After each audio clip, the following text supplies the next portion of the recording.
Hello, everyone. Welcome to today's podcast. I'm your anchor, Priyanjali, for today's episode on our Hair on Air podcast series.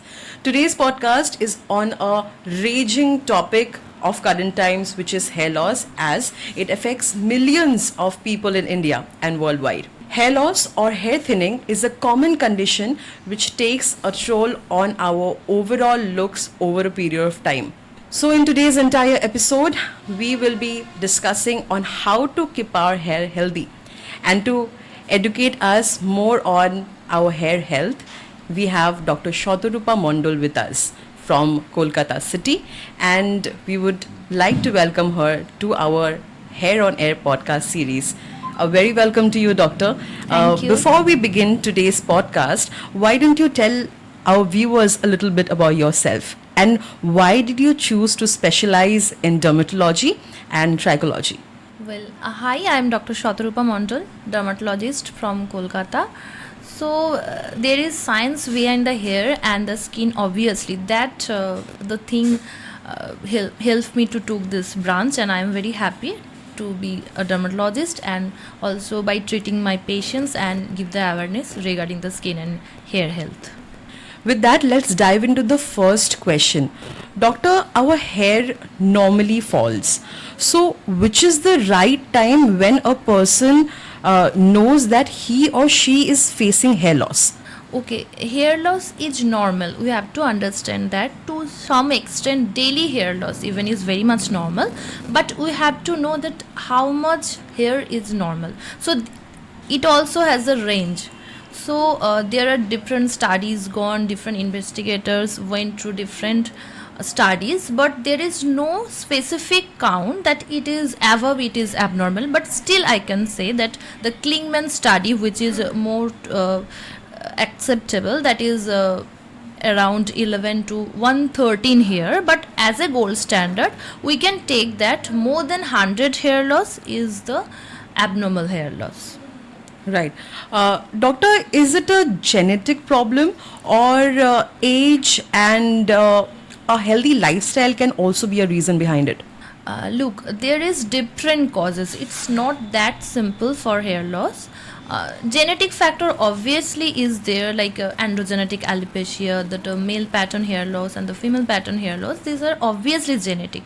But what you said correctly, that the lifestyle and other things also affects. There is different cause. So I can't name all the things. So there are different causes of hair loss. Some are acute hair loss that occurs within 3 months, and there is chronic hair loss that is occurring more than 3 months and also even for years. So genetic factors are there, like for male pattern hair loss, female pattern hair loss. There are causes like systemic causes, that is from inside you are not healthy, that also denoted with your abnormal hair loss.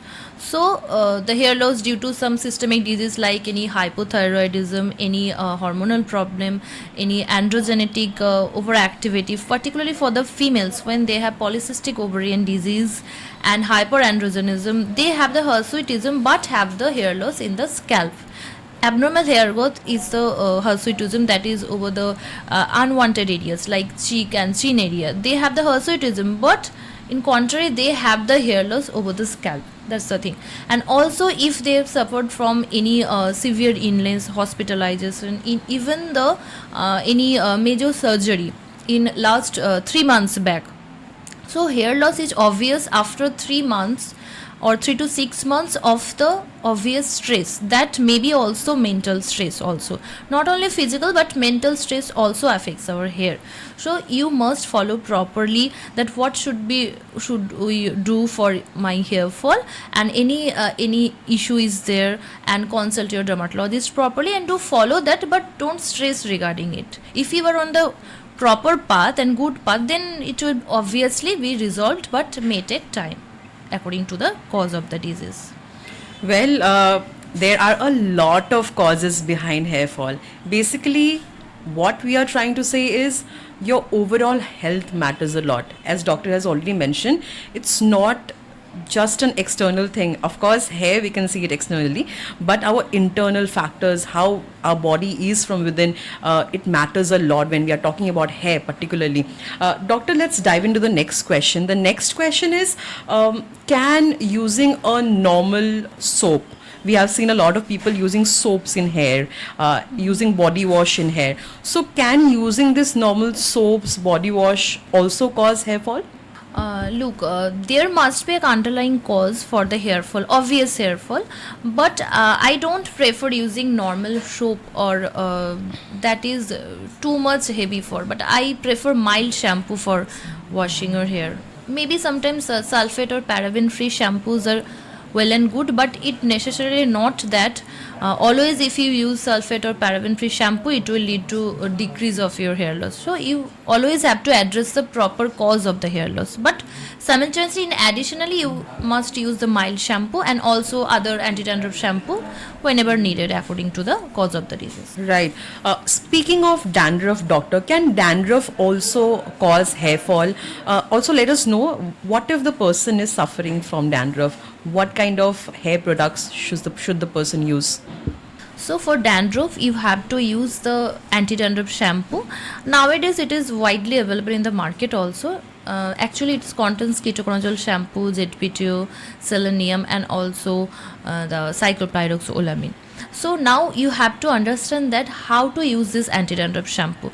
The thing I have seen across while treating patients that they choose the shampoo but don't use properly. There is something wrong in it. So what they should follow, the thing is that they must use it twice or thrice weekly according to the condition of the scalp. That for that must consult a dermatologist. And also proper cleaning is important. That before doing that anti-dandruff shampoo you must clean your scalp properly. If you have dirt and sweat and all these things and you are doing randomly only the ketoconazole shampoo, I have seen that persons are doing only ketoconazole shampoos and they are getting no results. So you must use your mild shampoo properly, and after that, after cleaning it out, then you use that anti-dandruff shampoo. After diluting it properly, make the foam and then rub it over your scalp gently for at least 5 minutes and keep it for 5 to 10 minutes and then wash it out. And this anti-dandruff shampoo is needed only for your scalp, so no need to wash your hair. Sometimes they complain of that there is some frizziness or roughness of hair while using the anti-dandruff shampoo. So for that you have to choose meticulously, but still I can guide you that whatever anti-dandruff shampoo you are using containing ketoconazole, you must use it over the scalp only, and then you rinse it out properly and then you dry it properly. That is the thing. And also added medications is obviously needed. For that you should consult a dermatologist. Right. Doctor, you are mentioning anti-dandruff shampoos. Speaking of that, we get a lot of anti-dandruff shampoos in the market, and it's very hard to choose the right product for our hair. So buy anti-dandruff shampoo. What do you mean to say? Which kind of shampoos which would be much more favorable for us? In the market, cosmetic market is overflooded with different products including the anti-dandruff shampoo, but I don't prefer that because they only say that it is anti-dandruff shampoo and some moisture is there and it will decrease the dandruff, but I don't prefer that. Medicated one should be used. In general I can tell, but treatment must be individualized. That is, it is specific for different persons, that only anti-dandruff shampoo is not enough, that I've already told. So for that you must consult the dermatologist, but still the medicated shampoos I can give an idea like that contain ketoconazole, ZPTO, and sometimes ketoconazole with salicylic acid, cyclopyroxolamine. These are the some compositions that should be present in the anti-dandruff shampoo. And sometimes when there is pseudopsoriasis, that is the severe form of seborrheic dermatitis in simple form, in that case coal tar can also be used, but should not be used regularly obviously.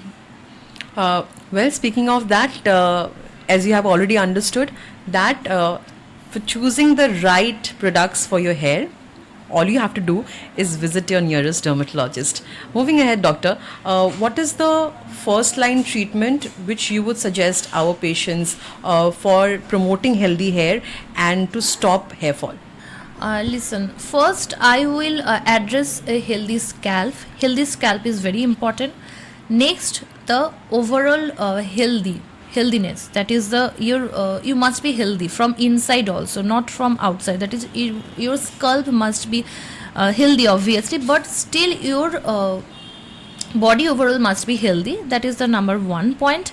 Number two point is that sometimes some genetic factors also is there for, obviously is there for hair loss. For that you must go for treatment or something, but still what you can do, that lifestyle modification is very important. So that you must do regular exercise.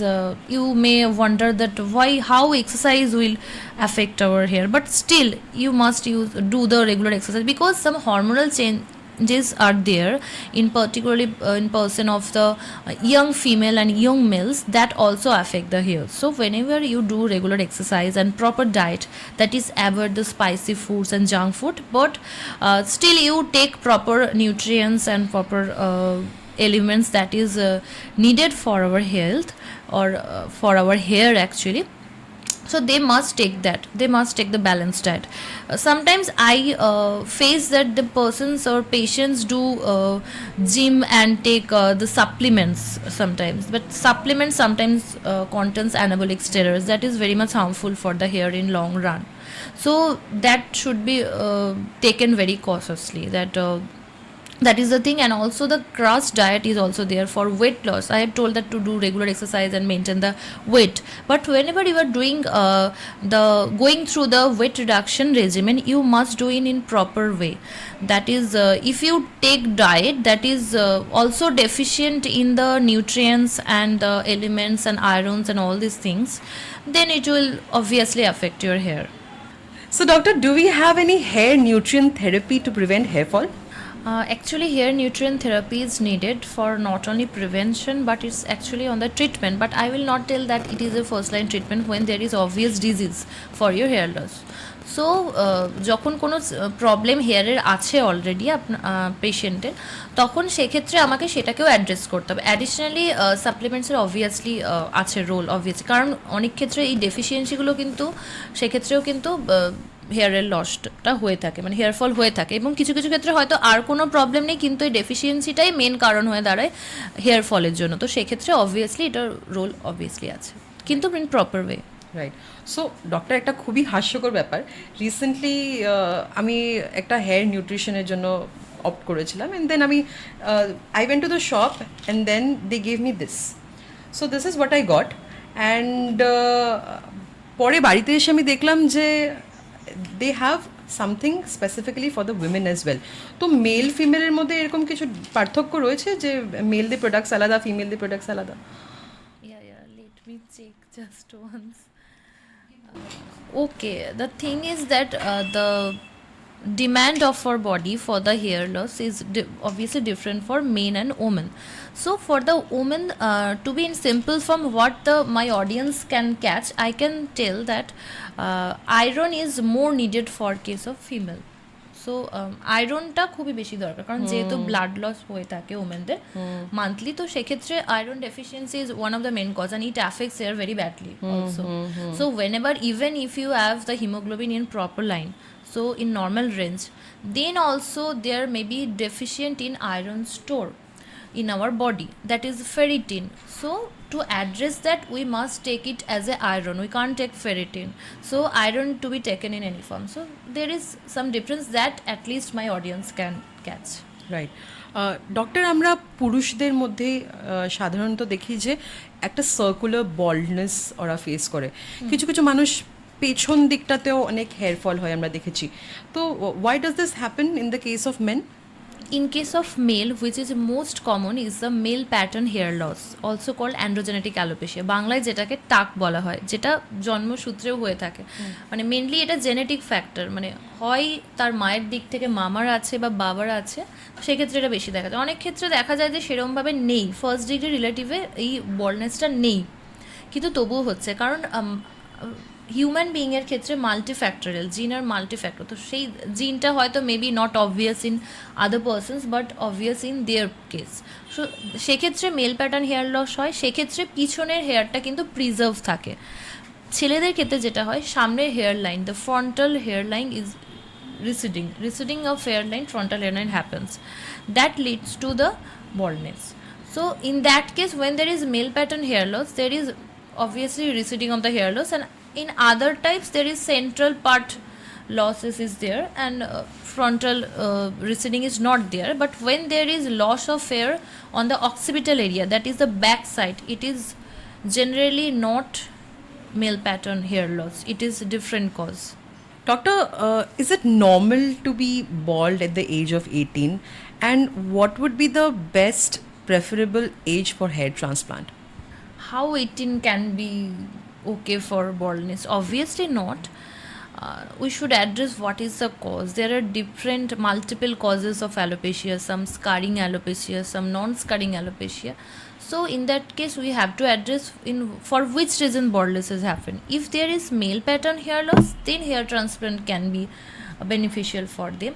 And also the age is also dependent on the patient, and it is very individualized treatment. So but still I can say, if the transplant is done more early or at the 18 age, later in the long run maybe some different in texture of the hair or something can happen, but still if needed they can do with the consultation of the dermatologist. Obviously if the dermatologist feels that it is a ideal age for the hair transplant, he or she can do, obviously.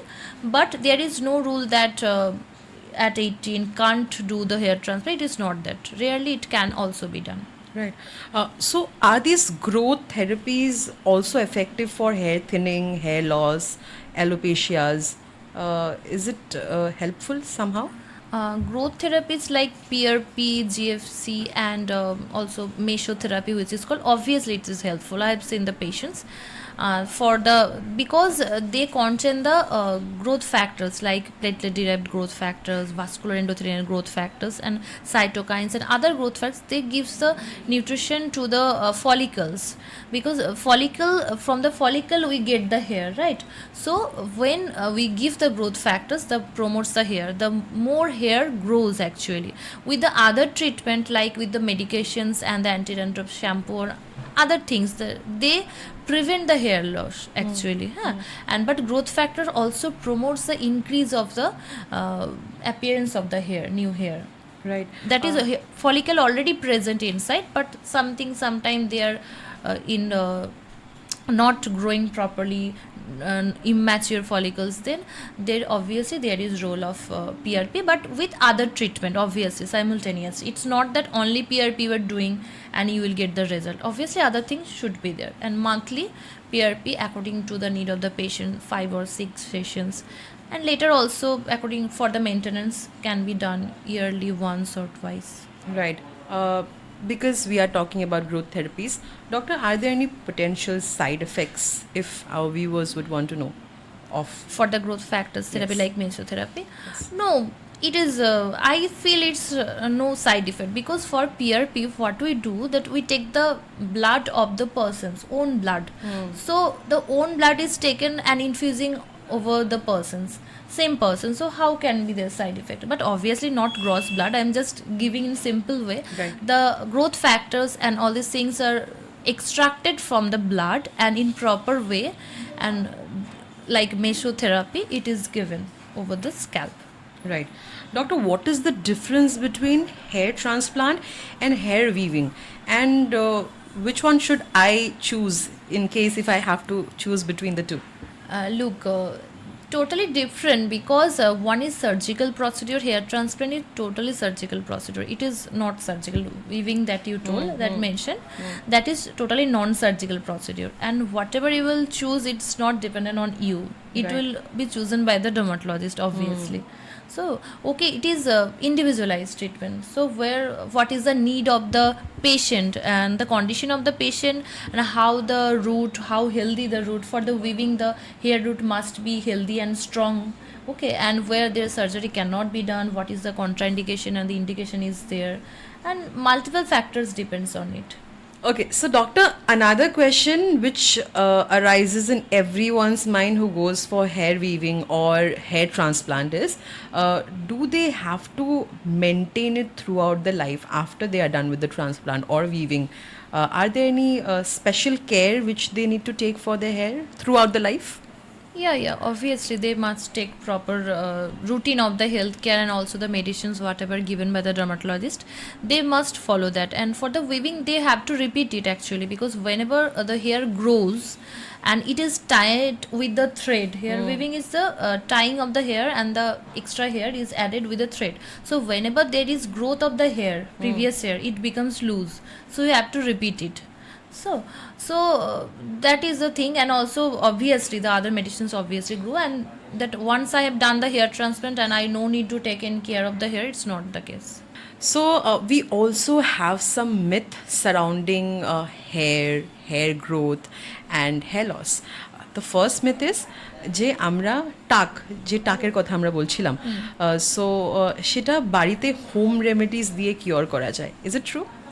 Absolutely not. Home remedy আমি কখনোই support করি না, যেটা personally that, কারণ home রেমেডিতে আমি জানি না, কোনো সায়েন্টিফিক বেসিস থাকে না সেটার, যে আমি আগে ডায়াগনোসিস করলাম না আমার চুলের কী প্রবলেম কী হলো, কোনো একটা জিনিসে হয়তো হেয়ারের কোনো একটা নিউট্রিয়েন্ট আছে হয়তো 1% কি 2%, সেটাকে আমি নিয়ে আরও বেশি পার্সেন্টেজে ইউজ করে সেটাকে চুলের আরও ক্ষতি হয়, শুধু স্ক্যাল্পের ক্ষতি না, চুলেরও হয়তো আরও খারাপ হয়ে যায়। কোনো সময় দেখা যায় যে হয়তো হেয়ারটা কিছুটা সিল্কি হলো, সেই জন্য এগুলো করা হয়ে থাকে। তো তার মধ্যে আমি বলবো স্ক্যাল্পে কিছু করা একদমই উচিত না। Away from the scalp you can do, মানে এটা আমি ক্যান ডু বলছি এটার জন্য নয় কি যে করো, but it is sometimes not harmful, but still not recommended. Right, right. Moving ahead with the second myth, আমরা ছোটোর থেকে শুনেছি ডক্টর বেশি শ্যাম্পু করবে না, তো চুল ঝরে যাবে। Don't wash your hair so frequently or else you will face hair fall. So how true is this? It's totally myth. That I always suggest do frequent shampooing. It's not that shampooing will cause more hair fall. It makes your hair fall obvious, that you can see that the shampoo করছি তাহলে আমি চুলটা পড়ছে দেখতে পাচ্ছি, তোমার তো চুলটা সেটা ছিল খারাপই ছিল, যেটা স্ক্যাল্পের মধ্যে জাস্ট লুজলি ছিল। তো ফ্রিকুয়েন্ট শ্যাম্পুইং খুব ইম্পর্টেন্ট, কারণ স্ক্যাল্পটা হেলদি রাখার জন্য, অয়েল ফ্রি রাখার জন্য কিন্তু খুবই দরকার, এবং ডিপেন্ড করছে কোন পার্সনের কীরকম স্ক্যাল্প তার উপর ডিপেন্ড করছে। যদি কারো খুব অয়েলি স্ক্যাল্প হয় বা মানে exposure to dirt is more, goes outside regularly, sweats frequently, in that case I tell them to use daily shampooing, but shampoo should be mild, obviously the choosing of shampoo is important. We have heard of another myth, doctor, that hair transplant does not look natural. How true is this? Look, hair transplant depends on who is doing the hair transplant, how is doing, how is hair, and how it has been transplanted. It's not that hair transplant doesn't look natural. It looks natural. It's not that it's not look natural, but sometimes maybe not natural may happens, because there are some hair when transplantation done, there are two hairs coming from the one hair follicle. This hairs to be taken in the back part of the hair transplant, not on the frontal hairline. So if it happens that time may be unnatural, but obviously you are doing from a dermatologist, he or she knows properly, so in that case it don't look like unnatural, it looks like natural hair. There is another myth. I'm not sure if I can call it a myth, but একটা খুব বড় confusion চলছে regarding hair oil. So we have heard a lot of dermatologists saying that don't use hair oil, but traditionally আমরা ছোট থেকে কিন্তু তেল লাগিয়েই বড় হয়েছি. In fact we have heard all the parents suggesting us to use hair oil continuously to have a healthy hair. So can you please clear out the myth for all of us? In India it's a cultural thing that hair oil লাগাতে হয় এবং লাগালে ভালো হয়। Even আমি একটা কথা বলতে চাই যে আমি নিজে ডার্মাটোলজিস্ট হওয়ার আগেও আমি জানতাম না যে হেয়ার অয়েলের এতটা ইম্পর্টেন্স নেই আর কি, কিন্তু to be very scientific that hair oil should not be used actually in some cases, like whenever you have dandruff, any scalp problem, so hair oil is actually not needed.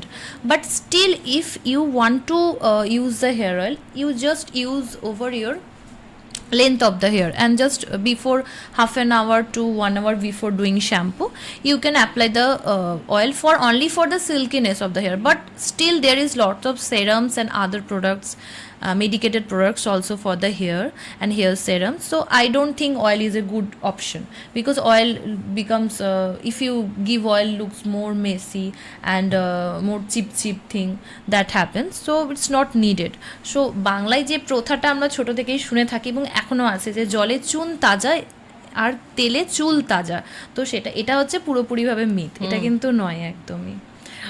Well, আমরা আজকে প্রচুর myths clear করছি। We have doctor Satarupa Mondal here with us, and we are speaking about how we can keep our hair healthy. Speaking of that, doctor, আজকাল smoking, drinking, junk food, মানে একটা unhealthy lifestyle ভীষণ common হয়ে গেছে। We see a lot of people adapting two such kind of culture. So can smoking, drinking and frequent consumption of junk food also lead to hair fall? Yes, obviously. So lifestyle modification is very important. It also affecting the health and the skin also, skin and hair also. Skin is the largest organ of our body, Right. and it's also affecting skin and hair. And also we can face that the hair loss problem so early, and it also increasing the stress in our life. So regular exercise, lifestyle modification, proper diet, it is very important for our hair health. So, is it true that shampoos which contains ketoconazole, ZPTO, and moisturizers somehow keep us away from dandruff? Look, ketoconazole and moisturizer are two different things. So coming from one by one, ketoconazole can obviously prevent the dandruff, but you have to use it properly. That is after diluting it with the water that I have already told. That জলে একটুখানি গুলে ফেনা করে সেই ফেনাটা মাথার মধ্যে লাগিয়ে 5 to 10 minutes according to the condition you have to keep, and then wash it out properly. But you do the proper shampoo in between. So if you do daily shampooing, then you can do alternative, that is normal shampoo, mild shampoo for cleaning, and on the next day you do only the ketoconazole shampoo. That you can do. And next is a moisturizer. So there are some hair moisturizer also there, but it should not be used in the scalp. They have no role in the dandruff. The scalp and body is different. So in the skin we need moisturizer for dryness when there's flakiness coming out. Right.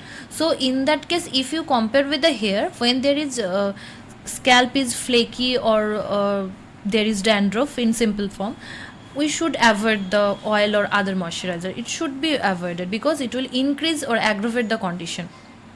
So moisturizer you can use, but particularly the hair moisturizer away from the scalp you can use, but still it don't prevent hair fall. Speaking of ketoconazole, doctor, আরও প্রচুর products রয়েছে of ketoconazole. We get a lotion also. তো কোন কেসেসে normally এগুলো products refer করা হয়, suggest করা হয় পেশেন্টদের? So মার্কেটে কিন্তু ketoconazole shampoo, lotion both are available. So in few cases the shampoos are sold in form of lotion, so in that case you can't take it as a lotion.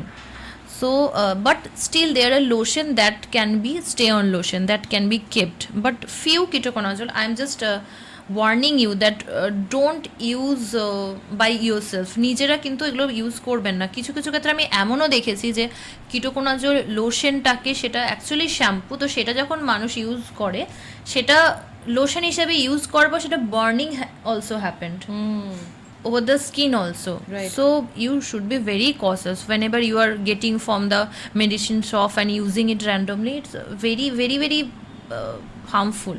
Right. Sometimes. Right. So you have to be very cautious, but for few companies it is different. Lotion and shampoo is different. In that case lotion is obviously used. For stay on lotion, it can be used before shampooing, maybe on the previous night, or maybe on the morning whenever you're doing shampoo it is used. So but cautious whether it is actually lotion or shampoo. It is marketed as lotion but it's shampoo in many cases, and it is harmful for them whenever we don't know that how to use it properly. Right. So we always say this to our viewers, our patients, that self-medication can be very harmful, especially when we are talking about skin, our hair. These are two things which we love experimenting with. Skin নিয়ে আমরা প্রচুর experiment করি, products available, মার্কেটে flooded, the market is flooded with products. So এত কিছু দেখে আমাদেরও খুব ইচ্ছা করে ইনফ্লুয়েন্সেসদের দেখে, মানে যেরকম স্কিন ইনফ্লুয়েন্সেসদের আছে আমাদেরও সেরকম স্কিন থাকবে, so we try and follow their skin care regime, their hair care regime. So how harmful can this self medication be when we are specifically speaking about hair today? Yes, self medication is very harmful. See, what I have already told, that treatment and also skin and hair care is individualized. So, one product is maybe good if I take that it is a good product or right product. Not all cases it happens, but still, if it is a right product, it not to be used by everyone. That is, your skin is different from others, you are a different person from the other person, so how can be a one product be useful for the other person for when it comes to the skin and hair? Because some has a, for in general purpose, for some has oily skin that you get, but it's not a grading actually. কারো ক্ষেত্রে acne prone skin হয়, কারো ক্ষেত্রে dry skin থাকে, কারো sensitive skin থাকে। তো সেক্ষেত্রে যদি অ্যাকনিপ্রোন স্কিনও হয় কারোর ক্ষেত্রে, তো একটা প্রোডাক্ট যদি কোনো একটা টাইমে আমি ইউজ করছি তার জন্য, সেটা নয় কি যে আরেকজন অ্যাকনি আছে সে ইউজ করলে হেল্পফুল হবে। আলটিমেটলি কী হয়, সেক্ষেত্রে আরও পিগমেন্টেশন, স্কার্স এগুলো হওয়ার চান্স থাকে, সেগুলোর ক্ষেত্রে কিন্তু আরও অনেক খেসারত দিতে হয় পরের ক্ষেত্রে। তো সেই জন্য maybe some influencer doing this job, trying to helping people or whatever it is, but still maybe a good product or right product sometime, but it's not that you will randomly pick them up. It's absolutely dangerous sometimes, and I've faced that also. Right, right. Okay, so lastly, doctor, what is your message or suggestion for our viewers on Hair on Air podcast to have a long, thick, shiny hair? First of all আপনাদের দেখতে হবে যে scalp healthy আছে কিনা। Scalp healthy থাকার পর আপনাদের দেখতে হবে যে আপনাদের বডি অ্যান্ড মাইন্ড হেলদি আছে কিনা। সো লম্বা ঘন চুলের জন্য আমি যেটা সাজেস্ট করব আমার অডিয়েন্সদের, যে প্রথমত আপনাদের স্ক্যাল্প হেলদি রাখতে হবে, দ্বিতীয়ত আপনাদের বডি এবং মাইন্ড হেলদি আছে কিনা সেটার ব্যাপারে আপনাদের সবসময় খেয়াল রাখতে হবে। স্ক্যাল্প হেলদি রাখার জন্য regular shampoo you should do. Whenever you have dandruff, do anti-dandruff shampoo. As I already mentioned how to use it. Anti-dandruff shampoo কীভাবে ইউজ করবেন, সপ্তাহে হয়তো 1-2 দিন ইউজ করবেন যেভাবে আমি বলেছি। তো সেজন্য proper diet is very important, and also regular exercise, avoiding excessive stress and any type of addiction, you should avoid that, and take balanced diet, that is vegetables and all the seasonal fruits you must take properly. That things to be maintained, but still the routine care also differs from the season to season, and also according to your body's condition like hormonal changes and other things. So I prefer that you go to your dermatologist and properly follow their advice. That will obviously help you, and you will have a long healthy hair. Thank you. Thank you so much, Dr. Satarupa, for sparing us your precious time from your busy schedule. We are sure that our viewers will take your suggestions and advice to have a healthy and long hair. Thank you from my side also. I am very happy and honored to be here, and if it is helpful for my audience and the patients, it will be great pleasure for me. Thank you. Thank you so much. And thank you, viewers, for your active participation. To know more about how you can keep your hair healthy, shiny, and strong, stay connected on our Hair on Air podcast. We are also available on YouTube, Instagram, and Apple Podcast. That's all for today. We'll see you very soon with a new expert. Till then, you all stay safe and take care.